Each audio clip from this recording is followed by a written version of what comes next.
Kolkata high court, যেখানে আইন শুধু বিচার করে না, মানুষের ভাগ্যও নির্ধারণ করে। আজ সেই আদালতেই ঘটতে চলেছে এক অবিশ্বাস্য ঘটনা। আজ এক ভবঘুরে ভিক্ষুককে খাবার চুরির অভিযোগে আদালতে পেশ করা হচ্ছে। কিন্তু এই ভবঘুরে ভিক্ষুক কি সত্যই একজন সাধারণ চোর, নাকি এর পেছনে লুকিয়ে আছে অন্য এক সত্য? মাই লর্ড, এই ভবঘুরে ভিক্ষুক শহরের সবচেয়ে দামি রেস্তোরাঁ দ্য গ্র্যান্ড হোটেলের ক্যাশবাক্স থেকে টাকা চুরি করেছে। তাকে রেহাই দেওয়া উচিত নয়। হুজুর, আমি জানি আমাকে ভিখারির মতো দেখতে, কিন্তু আমি নির্দোষ। দয়া করে আমার চেহারা নয়, সত্যিটা দেখুন। মাই লর্ড, আইপিসি ধারা 378 অনুসারে চুরি তখনই প্রমাণিত হয় যখন কেউ অসৎ উদ্দেশ্যে অনুমতি ছাড়া অন্যের সম্পত্তি নেয়। যেহেতু আমি ক্যাশবাক্স থেকে টাকা নিয়ে বেরিয়ে যাইনি, এটা ভারতীয় দণ্ডবিধির 511 ধারা অনুযায়ী চুরির চেষ্টা মাত্র, চুরি নয়। আর তার চেয়েও বড় কথা, ডক্ট্রিন অফ নেসেসিটি অনুযায়ী যদি কোনো ব্যক্তি ক্ষুধার জ্বালায় প্রাণ বাঁচাতে এক টুকরো রুটি তুলে নেয়, তবে তাকে অপরাধী বলা চলে কি? ক্ষুধার্ত একটি জীবন বাঁচাতে আমি কেবল এক টুকরো খাবার নিয়েছিলাম। মাননীয় আদালত, আদালত আবেগ দিয়ে নয়, আইনের ভিত্তিতে চলে। তবে প্রতিটি আইনের পেছনে মানবতা আছে। এই আদালত জানতে চায়, এটি অপরাধ না বেঁচে থাকার চেষ্টা। এর কথা শুনে একে কোনো সাধারণ ভিখারি বলে মনে হচ্ছে না। নিশ্চয়ই এর পেছনে কোনো রহস্য আছে। আমি নির্দোষ, ইয়োর অনার। আমি কিছু করিনি। আমার জীবন কেড়ে নিতে পারেন, কিন্তু আমার সম্মান নয়। আমি শুধু ন্যায় বিচার চাই। এই আদালতের সামনে পেশ করা সমস্ত প্রমাণ বিবেচনা করে আমরা এই সিদ্ধান্তে উপনীত হয়েছি যে বছর 30-এর একজন যুবক, যার মাথার উপর ছাদ বলতে রাস্তার মোড়, গাছের তলা অথবা রাস্তার কুকুরদের সাথে ফুটপাত, জট পাকানো লম্বা চুল, গালভর্তি নোংরা দাড়ি, পরনে ছেঁড়া এক টুকরো জামা, সারা শরীর থেকে কটু গন্ধ ভেসে আসছে, কিন্তু তার মুখ থেকে আইনের জটিল ধারা আর ল্যাটিন লিগ্যাল টার্মিনোলজি। ব্যাপারটা কারোর কাছেই স্বাভাবিক বলে মনে হলো না। অনন্যা সেনের হাতের কলমটা মুহূর্তের জন্য স্থির হয়ে গেল। এই বলার ভঙ্গি, এত তীক্ষ্ণ যুক্তি, যা বড় বড় ব্যারিস্টারদেরও ঘাম ছুটিয়ে দেবার জন্য যথেষ্ট। তাঁর অবচেতন মনের কোনো এক বন্ধ দরজায় লোকটার কথাগুলো সজোরে আঘাত করল। তিনি অস্ফুট স্বরে নিজেকেই প্রশ্ন করলেন, কে এই লোকটা? আজ থেকে ঠিক 9 বছর আগের একটা ঘটনা তার মনে পড়ে গেল। দিল্লির সেই বিখ্যাত ল কলেজের ক্যাম্পাস, যেখানে পা রাখলেই মনে হতো চারিদিকে শুধু মেধা আর আভিজাত্যের লড়াই। সেই লড়াইয়ের ময়দানে অর্ক ছিল এক আশ্চর্য ধ্রুবতারা। অর্ক ছিল সেই সব ছেলেদের মধ্যে যারা এক চিলতে স্বপ্ন বুকে নিয়ে মফস্বল থেকে দিল্লিতে আসে। খুবই সাধারণ পরিবারের ছেলে। খাদি পাঞ্জাবিটা জায়গায় জায়গায় রংচটা, কাঁধের ঝোলা ব্যাগটার সেলাই বারবার খুলে যায়, কিন্তু অর্কর চোখের সেই তীক্ষ্ণ তেজ সবার নজর কেড়ে নিত। ক্লাসের বড় বড় সব নামজাদা প্রফেসররাও অর্কর সামনে কথা বলতে গেলে দুবার ভাবতেন। মনে পড়ে গেল সেই দিনটার কথা।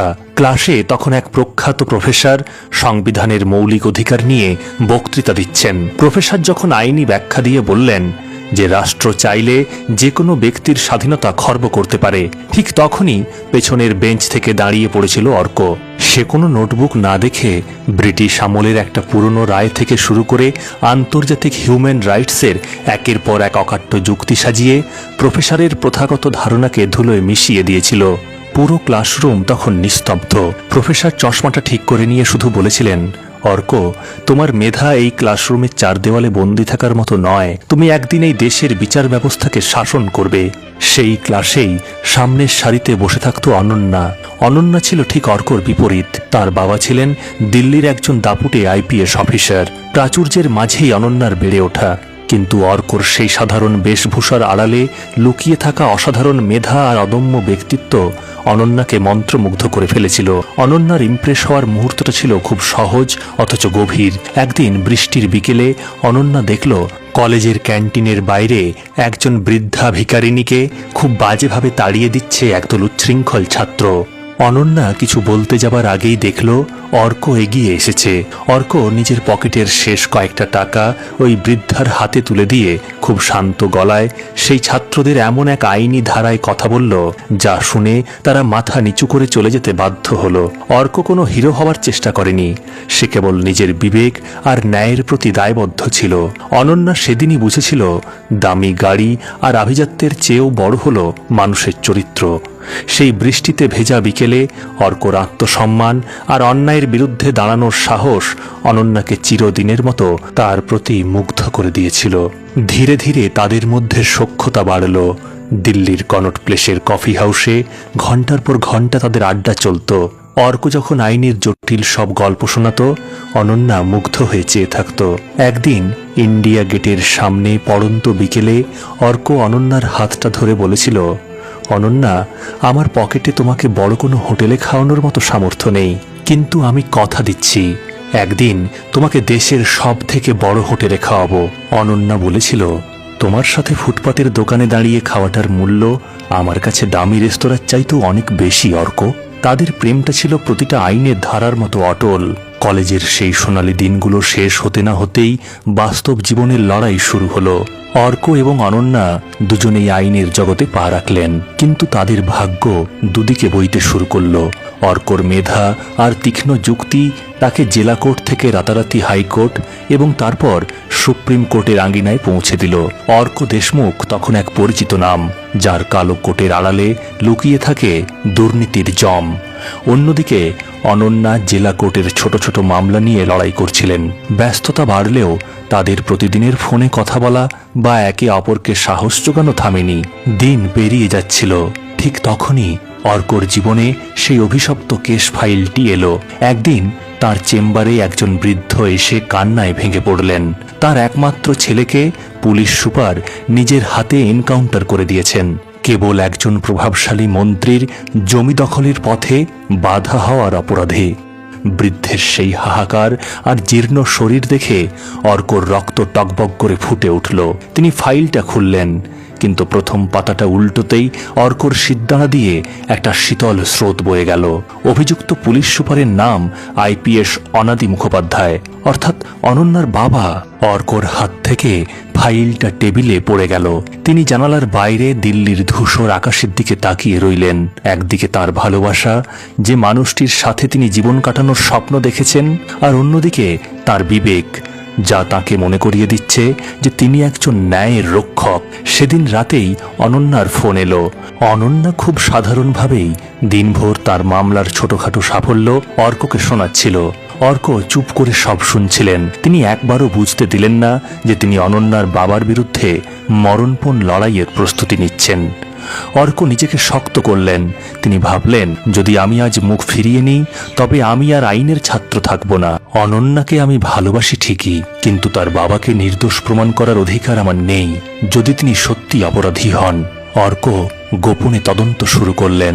তিনি জানতে পারলেন অনাদি মুখোপাধ্যায় কেবল এনকাউন্টার করেননি, বরং সেই বৃদ্ধের দোকান থেকে উচ্ছেদ করার সময় নিজের ক্ষমতার চরম অপব্যবহার করেছেন। অর্ক যখন অকাট্য প্রমাণ জোগাড় করে কোর্টে মামলা দাখিল করলেন, তখন চারিদিকে হইচই পড়ে গেল। সুপ্রিম কোর্টের নামজাদা ব্যারিস্টার লড়ছেন একজন প্রভাবশালী আইপিএস অফিসারের বিরুদ্ধে। খবরটা অনন্যার কানে পৌঁছাতেই তার মাথায় যেন আকাশ ভেঙে পড়ল। তিনি অর্কর কাছে ছুটে এলেন। অর্ক, তুমি আমার বাবার বিরুদ্ধে লড়াই করছো? তুমি কি জানো না বাবা আমার কাছে কি? তিনি কি সত্যি এমনটা করতে পারেন? অর্ক শান্ত গলায় উত্তর দিলেন, অনন্যা, আমি তোমার বাবার বিরুদ্ধে লড়ছি না, আমি লড়ছি এক অপরাধের বিরুদ্ধে। তুমি তো আইনের ছাত্রী, তুমি জানো যে প্রমাণ ছাড়া আমি এক পাও এগোই না। তোমার বাবার হাতের রক্তের দাগ মোছার ক্ষমতা আমার নেই অনন্যা। অনন্যা সেদিন অর্কর চোখের দিকে তাকাতে পারেনি। বাবার প্রতি অগাধ বিশ্বাস আর অর্কর প্রতি ভালোবাসা, এই দুইয়ের মাঝে দাঁড়িয়ে অনন্যা দিশেহারা হয়ে পড়ল। অনাদি মুখোপাধ্যায় যখন দেখলেন তার হবু জামাই তাঁরই ক্যারিয়ার শেষ করতে উদ্যত, তখনই তিনি তার সেই কুখ্যাত চক্রান্তের জাল বুনতে শুরু করলেন। তিনি অনন্যার এক বান্ধবী প্রিয়াকে ব্যবহার করে অর্কর চরিত্র হননের ছক কষলেন এবং অর্ককে দেশদ্রোহিতার মামলায় ফাঁসিয়ে দেওয়ার পরিকল্পনা করলেন। দিল্লির সুপ্রিম কোর্টের সেই দিনটি ছিল অর্কর জীবনে এক কালো অধ্যায়। আলো ঝলমলে আদালতের করিডোরে যে অন্ধকার ঘনিয়ে আসছিল, অর্ক তার বিন্দুমাত্র টের পাননি। তিনি তখন জেলা পুলিশ সুপার অনাদি মুখোপাধ্যায়ের দুর্নীতির শেষ ফাইলটি তৈরি করছিলেন। ঠিক তখনই অনাদি মুখোপাধ্যায় তার ক্ষমতার চূড়ান্ত চালটি চাললেন। মাঝরাতের নিস্তব্ধতা ভেঙে অর্কর ফ্ল্যাটে হানা দিল বিশেষ বাহিনী। অনাদি মুখোপাধ্যায়ের নির্দেশে অর্কর অজান্তেই তার চেম্বারের ড্রয়ারে ঢুকিয়ে দেওয়া হয়েছিল অত্যন্ত গোপন কিছু সামরিক নথি এবং বিদেশি গোয়েন্দা সংস্থার কিছু সাংকেতিক ম্যাপ। তল্লাশির নামে শুরু হলো এক নাটক, পুলিশ যখন ড্রয়ার থেকে সেই সাজানো প্রমাণগুলো বার করলো, অর্ক তখন পাথরের মতো দাঁড়িয়ে। তার কানে বাজছিল কেবল অনাদি মুখোপাধ্যায়ের সেই শীতল হাসি। পরদিন সকালে খবরের কাগজে আগুনের মতো ছড়িয়ে পড়ল হেডলাইন, সুপ্রিম কোর্টের প্রথিতযশা ব্যারিস্টার অর্ক দেশমুখ আসলে বিদেশি চর। অর্ক যখন আদালতে পৌঁছালেন, তার সহকর্মীরা কেউ তার চোখের দিকে তাকাতে পারল না। বার কাউন্সিলের এক জরুরি সভায় অর্কর পেশাদার লাইসেন্স স্থায়ীভাবে কেড়ে নেওয়া হলো। যে ব্ল্যাক কোট ছিল অর্কর সম্মান, সেই কোটটা তার শরীর থেকে একরকম ছিঁড়ে নেওয়া হলো। অনন্যা যখন এই খবর শুনলেন, তিনি ঘৃণা ভরে নিজের কান ঢেকে নিলেন। অনন্যার কাছে অর্ক তখন কেবল একজন প্রতারক নয়, বরং দেশের সাথে বেইমানি করা এক জাতীয় শত্রু। আদালত কক্ষটি সেদিন কানায় কানায় পূর্ণ। অর্ক দেশমুখ আজ আইনজীবীর পোশাক পরে নয়, বরং আসামির পোশাক পরে কাঠগড়ায় দাঁড়িয়ে। অনন্যা সেই বিচার চলাকালীন কোর্ট চত্বরের এক কোণে বসে অর্কর দিকে ঘৃণা ভরে তাকিয়েছিলেন। অর্ক বারবার অনন্যার চোখের দিকে তাকাতে চেয়েছিল, কিছু একটা বোঝাবার চেষ্টা করছিল, কিন্তু অনন্যা মুখ ফিরিয়ে নিয়েছিল। জজ সাহেব রায় দিলেন, অর্ক দেশমুখের বিরুদ্ধে দেশদ্রোহিতার অকাট্য প্রমাণ পাওয়া গেছে। এই আদালত তাকে 8 বছরের জন্য সশ্রম কারাদণ্ডে দণ্ডিত করছে এবং তার ব্যারিস্টার লাইসেন্সটি চিরতরের জন্য বাতিল করছে। অর্কর হাত দুটিতে হাতকড়া পরানো হলো। যাওয়ার সময় অনাদি মুখোপাধ্যায় অর্কর কানে ফিসফিস করে বললেন, বলেছিলাম না অর্ক, বড় মানুষের সাথে লড়তে যেও না, এবার জেলে বসে পচে মরো।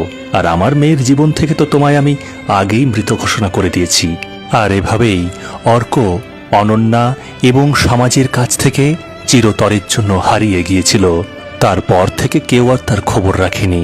হঠাৎ টেলিফোনটা জোরে রিং করে বেজে উঠল। টেলিফোনের আওয়াজে অনন্যার ঘোর কাটল। তিনি চমকে উঠে অতীত থেকে বর্তমানে ফিরে এলেন। ফোনটা রিসিভ করতেই ওপাশ থেকে একটা অচেনা পুরুষ কণ্ঠস্বর ভেসে এলো, ম্যাডাম, ওই ভিক্ষুক যে কোনো মুহূর্তে মার্ডার হয়ে যেতে পারে, ওকে স্পেশাল কক্ষে রাখার ব্যবস্থা করুন। এই কথাটা বলেই ফোনটা কেটে দিল। অনন্যা কয়েকবার হ্যালো হ্যালো করলেও ওপাশ থেকে আর কোনো উত্তর পাওয়া গেল না। ফোনের ওপাশের যান্ত্রিক শটটা মিলিয়ে যেতেই অনন্যা কয়েক মুহূর্ত পাথরের মতো বসে রইল। তার কানে এখনো সেই ভিখারিটার আদালতে বলা শব্দগুলো প্রতিধ্বনিত হচ্ছে। একজন সাধারণ ভবঘুরে কিভাবে আইনের এত মারপ্যাঁচ আর ধারা উপধারাগুলো এত স্পষ্টভাবে বলতে পারে? কি আছে এই রহস্যের পেছনে? তবে কি এই লোকটা? অনন্যা নিজেকে সামলে নিয়ে দ্রুত ইন্টারকমে ডিউটি অফিসারকে ডাকল। ইন্সপেক্টর রানা, এখনই সিটি জেলখানায় ফোন করুন। আজ দুপুরে যে চুরির আসামিটাকে আমরা পাঠিয়েছি, ওই ভিখারিটাকে এখনই স্পেশাল আইসোলেশন সেলে সরিয়ে নিতে বলুন। ওর প্রাণনাশের আশঙ্কা রয়েছে। জেলখানায় সেই রাতে অনন্যার অতন্দ্র প্রহরায় লোকটা বেঁচে গেল ঠিকই, কিন্তু পরের দিন সকালবেলায় যখন তাকে আদালতে তোলা হলো, চারিদিকের পরিবেশটা ছিল থমথমে। হোটেলের ক্যাশ বাস্ক থেকে সামান্য কিছু টাকা আর খাবার চুরির অপরাধে আজ তার চূড়ান্ত শুনানি হতে চলেছে। বিপক্ষের উকিল বলতে শুরু করল, মাননীয় ধর্মাবতার, আসামি নিজের অপরাধ কবুল করেছে। সে ক্ষুধার্ত ছিল বলে হোটেল থেকে খাবার চুরি করেছে এবং ক্যাশ বাস্ক থেকে টাকা নেবার চেষ্টা করেছে। এটা একটা সাধারণ চুরির মামলা, তাই আমি আসামির শাস্তির আবেদন করছি। অনন্যা কলমটা হাতে নিল। রায় দেওয়াটা খুব সহজ ছিল, কিন্তু তার বিবেক আর ওই 9 বছর আগেকার স্মৃতি তাকে কোথাও যেন বাধা দিচ্ছিল। সে লোকটার দিকে সরাসরি তাকিয়ে শান্ত গলায় বলল, আসামি কি নিজের সপক্ষে কিছু বলতে চায়? লোকটা একটু হাসল, তারপর সোজা অনন্যার চোখের দিকে তাকিয়ে বলল, বিচারপতি মহোদয়া, আজ আপনি এই আসনে বসে আছেন বিচার করতে, আর আমি দাঁড়িয়ে আছি অপরাধীর কাঠগড়ায়। কিন্তু ঠিক 9 বছর আগে চিত্রটা অন্যরকম ছিল। এই শহরের মানুষ আমাকে চিনত সুপ্রিম কোর্টের ব্যারিস্টার অর্ক দেশমুখ হিসাবে, আর আপনার বাবা আইপিএস অনাদি মুখোপাধ্যায় ছিলেন জেলার দণ্ডমুণ্ডের কর্তা। পুরো এজলাসে একটা গুঞ্জন উঠল, যা অনন্যার হাতুড়ির এক ঘায়ে থমকে গেল। ভবঘুরে বলতে লাগলো, সেদিন আমার অপরাধ কি ছিল জানেন? আমি লড়তে গিয়েছিলাম এক অসহায় দোকানদারের হয়ে, যাকে আপনার বাবা ক্ষমতার দম্ভে ফেক এনকাউন্টারে হত্যা করেছিলেন। শুধু তাই নয়, সেই গরিব মানুষটার ভিটেমাটি আর দোকানটাও অবৈধভাবে উচ্ছেদ করে ধুলোয় মিশিয়ে দিয়েছিলেন তিনি।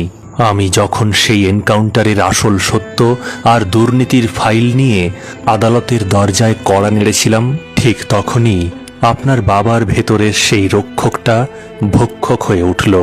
ভবঘুরে এক পা এগিয়ে এসে কাঠগড়ার রেলিংটা শক্ত করে ধরল। তার চোখ এখন আগুনের মতো জ্বলছে। আমাকে থামানোর জন্য আপনার বাবা আইনের রক্ষক হয়েও আইনের সাথে চরম অবমাননা করলেন।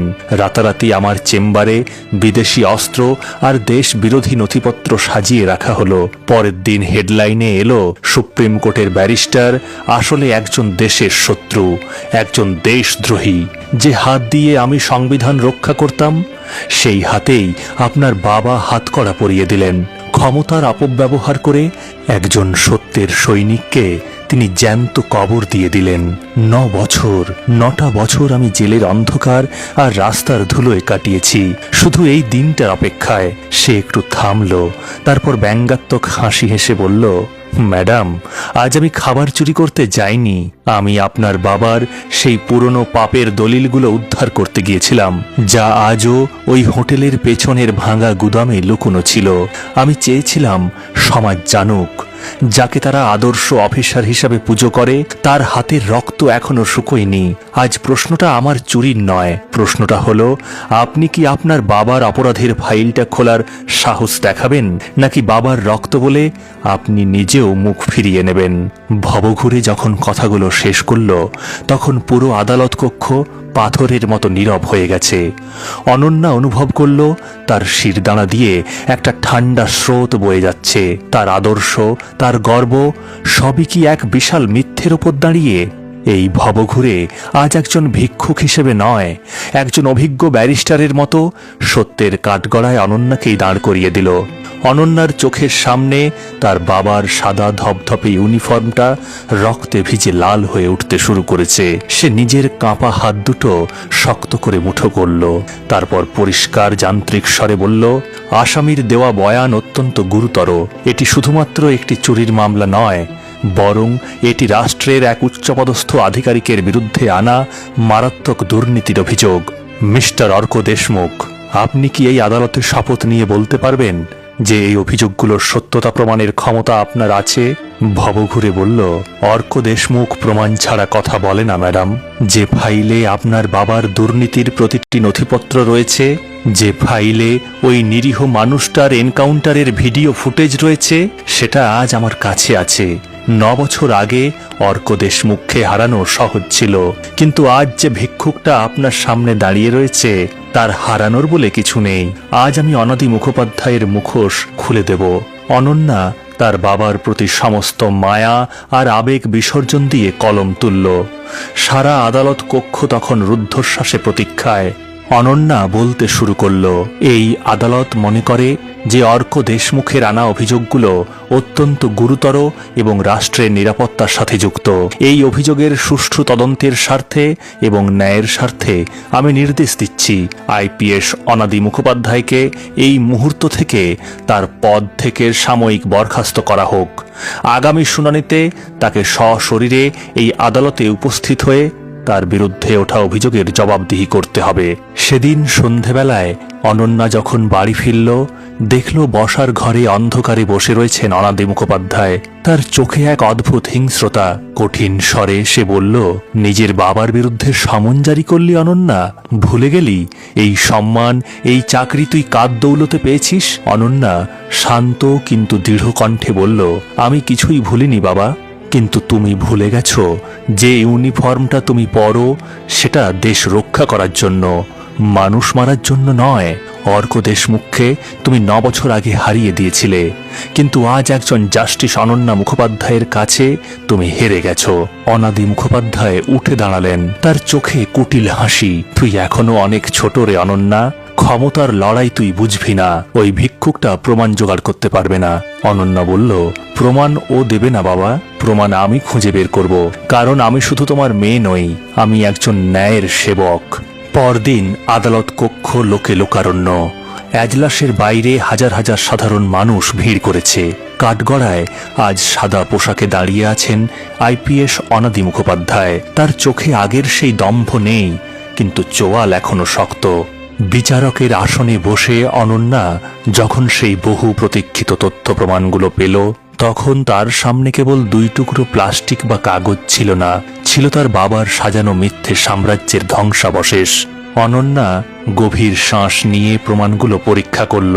ভিডিও ফুটেজে পরিষ্কার দেখা যাচ্ছিল কিভাবে 9 বছর আগে আইপিএস অনাদি মুখোপাধ্যায় নিজের সার্ভিস রিভলভার দিয়ে সেই নিরীহ দোকানদারকে গুলি করেছিলেন এবং পরবর্তীকালে অর্ক দেশমুখের চেম্বারে মিথ্যে তথ্য সাজানোর নির্দেশ দিয়েছিলেন। পুরো কোর্ট রুম থমকে গেল যখন প্রজেক্টরে সেই 9 বছর আগের সিসিটিভি ফুটেজ চলতে শুরু করল। অনাদি মুখোপাধ্যায়ের নিজের কণ্ঠস্বর শোনা যাচ্ছে, যেখানে তিনি অর্ক দেশমুখকে শেষ করে দেবার ষড়যন্ত্র করছেন।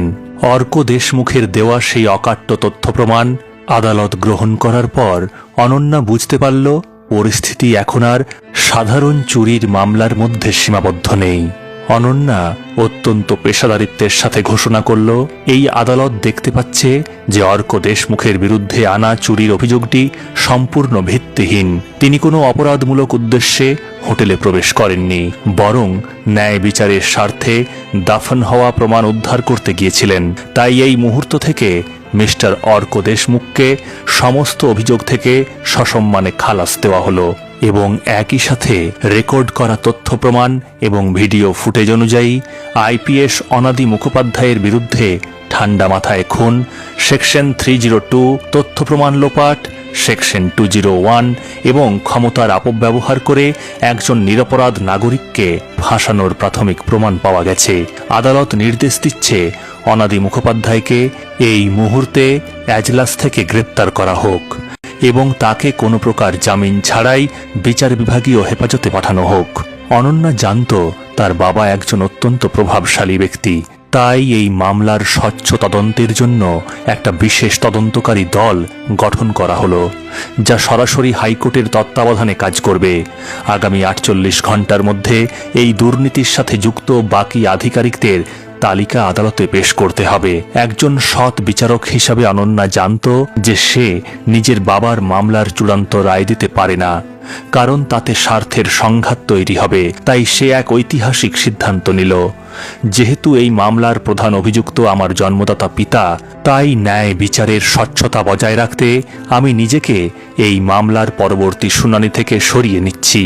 এই ফাইলটি অবিলম্বে প্রধান বিচারপতির কাছে পাঠানো হোক, যাতে তিনি অন্য কোনো নিরপেক্ষ বেঞ্চে এই মামলার বিচার করেন। আদালতের পুলিশ যখন অনাদি মুখোপাধ্যায়ের হাতে হাতকড়া পরাতে এগিয়ে এলো, তখন অনাদিবাবু চিৎকার করে উঠে বললেন, অনন্যা, তুই নিজের বাবার হাতে হাতকড়া পরাবার অর্ডার দিয়েছিস? লোকে তোকে থুতু দেবে। অনন্যা বিচারকের আসন থেকে উঠে ধীর পায়ে তার বাবার সামনে এসে দাঁড়ালো। শান্ত গলায় বলল, বাবা, আমি তোমার হাতে হাতকড়া পরাইনি। তোমার অপরাধ 9 বছর আগে যখন অর্ক দেশমুখের হাতে হাতকড়া পরিয়েছিল, তখনই তোমার ভাগ্য লেখা হয়ে গিয়েছিল। আজ শুধু সময় সেই ঋণটা শোধ করল। আমি আজ মেয়ে হিসাবে নয়, একজন বিচারপতি হিসাবে তোমাকে বলছি, আইনের হাত তোমার পদের চেয়ে অনেক বেশি লম্বা। আদালতের কার্যক্রম শেষ হয়েছে। অনাদি মুখোপাধ্যায়কে পুলিশের ভ্যানে তোলা হচ্ছে। জনশূন্য এজলাসে তখন বিকেলের ম্লান আলো এসে পড়ছে। অনন্যা বিচারকের আসন ছেড়ে নেমে এলো। তার পরনে এখনো সেই কালো গাউন, যা আজ তার কাছে এক বিশাল দায়িত্বের পাথর বলে মনে হচ্ছে। অর্ক দেশমুখ তখনও কাঠগড়ার পাশে দাঁড়িয়ে। অনন্যা ধীরে ধীরে তার সামনে এসে দাঁড়ালো। দীর্ঘ 9 বছর পর আজ তারা এত কাছাকাছি, কিন্তু মাঝখানে দাঁড়িয়ে আছে এক পাহাড় প্রমাণ ব্যবধান। অনন্যার চোখে জল টলমল করছিল। সে নিচু স্বরে বলল, অর্ক, 9 বছর আগে তোমাকে যখন দেশদ্রোহী সাজিয়ে নিয়ে যাওয়া হলো, আমি বিশ্বাস করতে পারিনি, কিন্তু আমাকে ভুল বোঝানো হয়েছিল। তুমি কি আমাকে কোনোদিনও ক্ষমা করতে পারবে? অর্ক জানালার বাইরে তাকিয়ে রইল। তার মনে পড়ে গেল সেই বৃষ্টি ভেজা বিকেলগুলোর কথা, যখন তারা একসাথে সংবিধানের ধারা আর ন্যায়ের স্বপ্ন নিয়ে আলোচনা করত। সেই স্বপ্নগুলো আজ ধুলোয় মিশে গেছে। ক্ষমা তো আমি অনেক আগেই করে দিয়েছি অনন্যা, কিন্তু এই যে 9টা বছর আমার জীবন থেকে হারিয়ে গেল, যে মানুষটা আমি হতে পারতাম, তাকে কি আর কোনোদিন আমি ফিরে পাবো? আমাদের সেই ডায়েরির পাতায় লেখা গল্পগুলো আজ সময়ের অতলে হারিয়ে গেছে। অনন্যা অর্কর ধুলোমাখা হাতটা একবার ছুঁতে চাইল, কিন্তু পারল না। তাদের মধ্যে এখন বিচারক আর এক মুক্তি পাওয়া মানুষের অদৃশ্য এক প্রাচীর। অর্ক বলতে শুরু করলো, তুমি তোমার কর্তব্য পালন করেছ অনন্যা। বাবা আর ন্যায়ের মধ্যে তুমি ন্যায়কে বেছে নিয়েছ। এটাই বোধহয় আমাদের সেই অপূর্ণ প্রেমের সবথেকে বড় সার্থকতা। আমি আজ চললাম। অর্ক ঘুরে দাঁড়ালো। তার হাঁটার মধ্যে এখন আর সেই ভিক্ষুকের দৈন্যতা নেই, বরং একজন জয়ী মানুষের দৃঢ়তা আছে। সে যখন আদালতের সদর দরজা দিয়ে বেরিয়ে যাচ্ছে, অনন্যা অপলক দৃষ্টিতে তাকিয়ে রইল। সে জানত অর্ক দেশমুখ আজ মুক্ত হয়ে তার জীবনে আবার ফিরতেও পারত, কিন্তু তারা দুজনেই জানে অতীতের সেই ক্ষতগুলো এতটাই গভীর যে সেখানে আবার নতুন করে প্রেম জন্মানো কঠিন। অর্ক দূরে হারিয়ে যাচ্ছে ভিড়ের মধ্যে। অনন্যা তার বিচারকের হাতুড়িটা টেবিলের ওপর রেখে নিজের চোখের জল মুছল। সে আজ তার বাবাকে হারিয়েছে, তার ভালোবাসাকেও হারিয়েছে, কিন্তু কোটি কোটি মানুষের চোখে সে হয়ে উঠেছে ন্যায়ের এক অনন্য প্রতীক। বন্ধুরা, সময় অনেক কিছুই কেড়ে নিতে পারে, জীবনকে ধুলোয় মিশিয়ে দিতে পারে, কিন্তু সত্যের পথকে চিরতরে বন্ধ করা যায় না। অর্ক দেশমুখের 9 বছরের অপেক্ষা আর অনন্যার কঠিন ত্যাগ আমাদের এটাই মনে করিয়ে দেয় যে ন্যায় বিচারের চাকা হয়তো ধীরে চলে, কিন্তু যখন চলে তখন সমস্ত অন্যায় ধুলোয় মিশিয়ে দেয়। মনে রাখবেন, ন্যায় বিচার হতে দেরি হতে পারে, কিন্তু ন্যায় বিচার হবেই। গল্পটা তো শেষ হলো, কিন্তু ফেলে গেল এক রাশ প্রশ্ন। অনন্যা আজ বিচারক হিসাবে জিতেছে ঠিকই, কিন্তু মেয়ে হিসাবে সে কি সত্যি হেরে গেল? একদিকে রক্তের টান আর অন্যদিকে ন্যায়ের মর্যাদা। অনন্যার জায়গায় থাকলে আপনি কি করতেন? আপনার মতামত অবশ্যই কমেন্টের মাধ্যমে